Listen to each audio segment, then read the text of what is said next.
जय हिंद साथियों, निशांति एकेडमी के करियर अफेयर्स में आप सभी का स्वागत है। सेंट्रल संस्कृत यूनिवर्सिटी का एक और रिक्रूटमेंट आया है और ये लोअर डिवीजन कलर के ऊपर में है।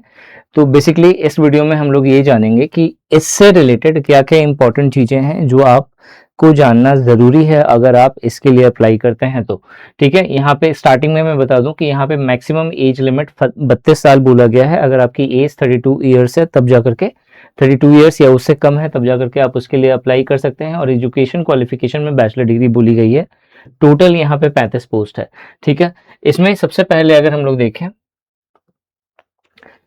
जो इंपॉर्टेंट इन्फॉर्मेशन है वो क्या है, पोस्ट का नाम क्या है, LDC lower division clerk level 2 का आपको यहाँ पे पेमेंट मिलेगा। आपको जो सैलरी है यहाँ पे पे लेवल मेंशन है 19,900 से लेकर के 63,200 के आसपास यहाँ पे लेवल मेंशन करा गया है, पे स्केल मेंशन करा गया है। तो 19,900 से आपका बेसिक पे स्टार्ट होगा और जो अप्रॉक्सीमेटली जो सैलरी आपकी मिलेगी वो 35,000 के आसपास आपको स्टार्टिंग में मिलेगी। एप्लीकेशन का फ़ी जो है वो जनरल, ओबीसी, ईडब्ल्यूएस और ईएसएम के लिए 1,000 रुपये है। वहीं एससी, एसटी, पीडब्ल्यूबीडी कैंडिडेट के लिए 500 रुपये है। अगर आप अप्लाई करना चाहते हैं तो ये ऑफिशियल साइट है, इसी साइट पे आपको अप्लाई करना होगा, कहीं और जाकर के अप्लाई मत करना। ठीक है, और जो रिक्रूटमेंट का मोड है वो डायरेक्ट है, मतलब आपका यहाँ पे एक सिलेक्शन प्रोसेस होगा जिसके थ्रू जो है अगर आप उस पर क्वालिफाई करते हैं तो फिर आपको सेलेक्ट किया जाएगा। एजुकेशन क्वालिफिकेशन की बात करें तो बैचलर डिग्री बोली गई है। इसके साथ साथ आपका टाइपिंग स्पीड होना चाहिए। अगर आप इंग्लिश में टाइप करते हैं तो 35 वर्ड पर मिनट टाइपिंग स्पीड होगी और अगर आप हिंदी में टाइप करते हैं तो 30 वर्ड पर मिनट का आपका टाइपिंग स्पीड होना चाहिए। बेसिक कंप्यूटर नॉलेज आपको आना चाहिए। ठीक है, वैकेंसी का बाइफर्केशन देख लेते हैं। टोटल 35 वैकेंसी है जिसमें 16 वैकेंसी यूआर कैटेगरी से है, एससी के लिए 6 वैकेंसी है, एसटी के लिए 1 वैकेंसी है, ओबीसी के लिए 8 वैकेंसी है और ईडब्ल्यूएस के लिए 4 वैकेंसी है।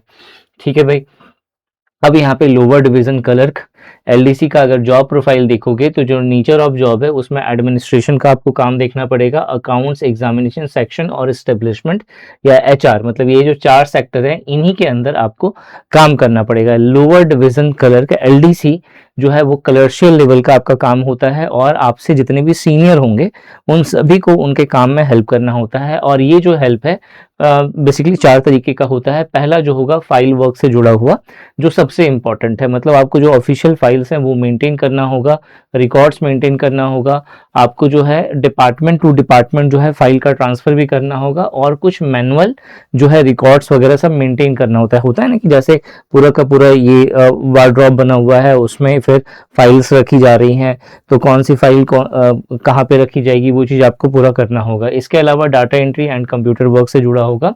ठीक है, आपका काम होगा स्टूडेंट और स्टाफ का डाटा आपको मेंटेन करना है। इसके अलावा जो सॉफ्टवेयर्स होंगे उनके रिकॉर्ड्स को अपडेट करके रखना है। ड्राफ्टिंग एंड टाइपिंग वर्क होगा जो एडमिनिस्ट्रेशन से जुड़ा हुआ होगा, जिसमें ऑफिशियल लेटर्स है उसको टाइप करना होगा, नोटिस और सर्कुलर्स को आपको प्रिपेयर करना होगा। नोटिंग एंड ड्राफ्टिंग जो कि असिस्टेंट रजिस्ट्रार आपको बोलेगा उसके अकॉर्डिंग फिर आपको काम करना पड़ेगा। ठीक है, ऑफिस कम्युनिकेशन में देखें तो ईमेल्स को हैंडल करना होगा। इसके अलावा डिस्पैच और रिसीप्ट ऑफ लेटर्स देखना होगा। इसके अलावा जो है जो रजिस्टर्स होंगे चाहे वो इनवार्ड रजिस्टर हो या आउटवर्ड, मतलब जो अंदर के काम के लिए मतलब ऑफिस वर्क के लिए हो या फिर जो ऑफिस से बाहर जो मतलब आपका जैसे स्कूल या फिर जो आपका स्टूडेंट से रिलेटेड होगा या ऑफिस स्टाफ से रिलेटेड होगा, वो सारे रजिस्टर्ड को मेंटेन करने की जिम्मेदारी आपकी होगी। ठीक है, तो अब आते हैं सैलरी स्ट्रक्चर पे और ये कहीं ना कहीं बहुत इंपॉर्टेंट होता है। तो सैलरी स्ट्रक्चर अगर आप देखेंगे तो पे लेवल जैसे मैंने बोला था 19,900 से 63,200 तक का आपको यहाँ पे स्केल मेंशन करा गया है। बेसिक पे स्टार्टिंग की जो है आपको 19,900 रुपये दी जाएगी। इसमें आपका डीए जो है 11,542 रुपये है। ठीक है, टीए जो आपको यहाँ पे एचआरए जो आपको मिलेगा वो 5,970 रुपये मिलेगा। टीए ऑन डीए आपको 793 रुपये मिलेगा। तो ओवरऑल जो ग्रॉस सैलरी निकल के आएगी वो 38,205 रुपये, ये आपकी मेन सैलरी है। अब इसमें जो है कुछ कटेगा, कुछ एनपीएस वगैरह सब कटता है तो कुछ डिडक्शन होगा और ये डिडक्शन में एनपीएस का डिडक्शन होगा, कुछ मेडिकल से रिलेटेड जो है आपका डिडक्शन होगा और अदर डिडक्शंस होंगे, मतलब इंश्योरेंस वगैरह सब मान लो सब कुछ है, सब कुछ मिला के जो डिडक्ट हो जाएगा, डिडक्ट होने के बाद आपका 35,455 रुपये आपको मिलेगा। ठीक है भाई, प्रमोशन समझो, आप एलडीसी की पोस्ट पे रिक्रूट होंगे। पहला जो प्रमोशन जो बहुत आसानी से आपका होगा, क्योंकि ग्रेजुएशन लेवल पे बोला जा रहा है एलडीसी का, ठीक है। मतलब जनरली जो है आपका +2 लेवल पे एलडीसी होता है, लेकिन ये ग्रेजुएशन लेवल की डिमांड कर रहे हैं, तो आपका समझ लेना पहला प्रमोशन बहुत आसानी से आप ले सकते हैं, ठीक है। इंटरनल एक एग्जाम क्वालिफाई करा, यूडीसी में प्रमोट हो गए, ठीक है। तो यूडीसी का में आपका प्रमोशन हो जाएगा। उसके बाद असिस्टेंट की पोस्ट पे आप रिक्रूट हो सकते हैं, यहाँ भी सिंपल ग्रेजुएशन मांगा जाता है। उसके बाद सेक्शन ऑफिसर और फिर फाइनली असिस्टेंट रजिस्ट्रार। तो ये असिस्टेंट रजिस्ट्रार इतना आसान नहीं होगा, आपको इंटरनल एग्जाम देना पड़ेगा। हो सकता है कि असिस्टेंट रजिस्ट्रार का भी एग्जाम देना हो, और साथ में आप चूंकि ऑलरेडी अपने आदमी हो गए तो आपको कुछ कंसेशन मिल सकता है, बहुत सारा मतलब जैसे होता है ना कि कुछ आपको एज रिलैक्सेशन मिल गया, या फिर क्वालिफिकेशन में रिलैक्सेशन मिल गया, उस तरह की चीजें, या कट ऑफ में रिलैक्सेशन देखने को मिल गया, वो सारी चीजें आपको यहाँ पे देखने को मिलेंगी इस पोस्ट पे अगर आप रिक्रूट होना चाहते हैं। तो ये टॉप मोस्ट पोस्ट है और बहुत अच्छी पोस्ट होती है ये, ठीक है। एलडीसी सिलेक्शन प्रोसेस को समझते हैं, तो आपका जो पूरा पेपर होने वाला है वो यहाँ पे 200 मार्क्स का होगा। मतलब ऐसे तो 250 मार्क्स आपका यहाँ पे दिख रहा है, लेकिन ये जो टाइपिंग टेस्ट होगा, स्किल टेस्ट जो होगा 50 मार्क्स का, ये क्वालिफाइंग नेचर का होगा, और आपको यहाँ पे 60 मिनट यानी कि 1 घंटा दिया जाएगा। जो सबसे पहला स्टेज है वो है ऑब्जेक्टिव टेस्ट, जिसमें 100 मार्क्स आपके होंगे और 1.5 घंटे का आपको टाइम मिलेगा, ठीक है। और जो दूसरा स्टेज है वो है डिस्क्रिप्टिव पेपर, जहां पे अगेन 100 मार्क्स होगा और आपको अगेन 1.5 घंटे का आपको टाइम मिलेगा। इन दोनों से 50-50% लेकर के आपका वेटेज बनेगा, और उसके अकॉर्डिंग फिर आपका यहाँ पे मेरिट लिस्ट में नाम आएगा।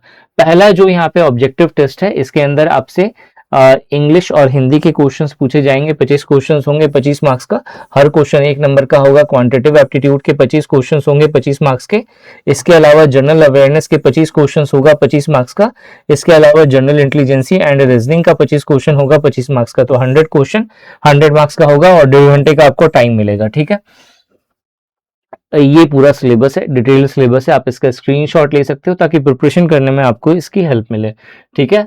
यहाँ पे आपका जो डिस्क्रिप्टिव टेस्ट होगा, यहाँ पे रिटन स्किल में आपका लेटर राइटिंग हो गया, ऐसे राइटिंग हो गया, एक्टिव पैसिव वॉइस हो गया, डायरेक्ट इनडायरेक्ट स्पीच हो गया, ये चीज आपको करना है। ग्रामर यूजेस में ऑफिशियल कम्युनिकेशन फॉर्मेट्स हो गया, कॉन्स्टिट्यूशन गवर्नमेंट सिस्टम हो गया, ये सब आपको पढ़ना है। करंट अफेयर पढ़ना है, एजुकेशन सिस्टम पढ़ना है, संस्कृत इंपॉर्टेंट्स आपको देखने हैं, ठीक है। और इसके अलावा जो है कॉन्स्टिट्यूशन हो गया, गवर्नमेंट सिस्टम हो गया, ठीक है। पॉलिटी एंड एडमिनिस्ट्रेशन से जुड़े हुए कुछ क्वेश्चंस होंगे, एजुकेशन सिस्टम हो गया, ठीक है। इन सब के ऊपर में आपको थोड़ा सा स्टडी करना होगा, ताकि इस पे बेस्ड जो है क्वेश्चंस आप कर सकें, ठीक है। जनरली जो एलडीसी का जो डिस्क्रिप्टिव लेवल का पेपर होता है, उसमें आपका ऐसे writing, precise writing, letter writing, ठीक है। और बहुत हुआ तो आपका रीडिंग कम्प्रिहेंशन पर बेस्ड या पैसेज पर बेस्ड जो है आपसे कुछ क्वेश्चन पूछा जाता है। तो वैसा ही है ये जो टॉपिक है, ये थोड़ा सा हाई फाई मेंशन है यहाँ पे, बट जहां तक मुझे लगता है ये चीज नहीं होगी, ठीक है। ये चीज मतलब बहुत ज्यादा इंपॉर्टेंट नहीं है, आप इसको लेकर के चल सकते हैं, इतना पोर्शन लेकर के चल सकते हो अगर डिस्क्रिप्टिव का प्रिपरेशन करना है तो, ठीक है। बाकी और डिटेल में मैं इसके ऊपर में वीडियो लेकर के आऊंगा, ताकि आप लोग और सही तरीके से सटीक वे में प्रिपरेशन कर सकें, ठीक है। कंप्यूटर प्रोफिशिएंसी टेस्ट में आपका स्किल टेस्ट इंपॉर्टेंट है, याद रखिएगा। इंग्लिश में टाइप करते हैं तो 35 वर्ड पर मिनट का आपका स्पीड होना चाहिए, हिंदी के लिए 30 वर्ड पर मिनट। अब ये डेडलाइन नहीं होगा, आपको ये मान के चलना है कि आपका हमेशा जो स्पीड होगा, नॉर्मल स्पीड, वो 35 से ज्यादा होना चाहिए। मतलब आपको लेकर के चलो कि 40 वर्ड पर मिनट का आपका टाइपिंग स्पीड है यहाँ पे, और ये 35 वर्ड पर मिनट का अगर आपका टाइपिंग स्पीड है, तो फिर जाकर के आप इस चीज को आराम से अचीव कर सकते हैं, क्योंकि एग्जाम में क्या होता है, प्रेशर रहता है हमेशा, ठीक है। बाकी कंप्यूटर प्रोफिशिएंसी टेस्ट की बात करें तो एमएस वर्ड हो गया, एक्सेल है, पीपीटी है, ईआरपी है, ऑफिस ऑटोमेशन है, इन सब से जुड़ा हुआ कुछ क्वेश्चंस आपसे पूछ सकता है, ठीक है। तो ये चीज हो गई, स्किल टेस्ट क्वालिफाइंग नेचर का होगा, आराम से क्वालिफाई भी कर लोगे, बहुत ज्यादा है नहीं कुछ इसमें, ठीक है। बाकी ऐसे ही इंपॉर्टेंट वैल्यूएबल वीडियो के लिए इस चैनल को जरूर सब्सक्राइब कर लेना। और अगर आप इस तरह के गवर्नमेंट एग्जाम का प्रिपरेशन एक सटीक जगह पे करना चाहते हैं, तो निशांत ई अकेडमी का एप्लीकेशन है प्ले स्टोर पे, आप इसे जरूर डाउनलोड करिए, ताकि आपको चीप एंड बेस्ट प्राइस पे आपको एक अच्छा कंटेंट मिल सके, ठीक है। बाकी आप यहाँ पे कुछ कोर्सेस हैं, बहुत ही रिलेवेंट कोर्सेस हैं। टेस्ट सीरीज आपको हम लोग को 199 में दे रहे हैं, 1 साल का यहाँ पे सब्सक्रिप्शन है। उसी तरीके से वॉरियर पास में आपको notes plus test plus subject wise, topic wise सारे टेस्ट मिलते हैं। और सबसे इंपॉर्टेंट है, जो भी आपके गवर्नमेंट एग्जाम के अकॉर्डिंग रिलेवेंट नोट्स है, उन सभी का हिंदी और इंग्लिश में कलेक्शन है यहाँ पे। ये वॉरियर पास है 299 प्लस जीएसटी में आपको मिलता है। और अधिक जानकारी के लिए जो व्हाट्सअप नंबर आपको स्क्रीन पे दिख रहा है, उस स्क्रीन पे दिए गए व्हाट्सअप नंबर से हमसे कॉन्टेक्ट कर सकते हो। इस वीडियो में यही था, अपना ख्याल रखिए। Thanks for watching this video and wish you good luck for your paper.